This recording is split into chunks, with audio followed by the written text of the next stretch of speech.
Not all Mercedes are the same, and if you think an A-Class and an S-Class are just more expensive, nah, you're missing the whole game. A-Class.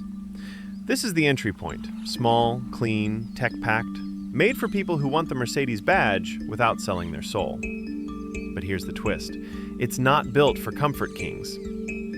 B-Class. Now this one, low-key underrated. More space, more practicality, the kind of Mercedes your family secretly loves. Still, this isn't where Mercedes shows off. C-Class. Here's where things get serious. The C-Class is the sweet spot. Business vibes, smooth power, premium feel. And this is where most people stop.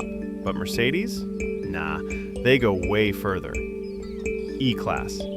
This is executive level. Quiet cabin, insane comfort, and tech that feels one step ahead of its time. But if you think this is peak Mercedes, wait for this. S-Class. This is the boss, the blueprint. Every new Mercedes tech? Yeah, it shows up here first. Other cars follow. S-Class leads.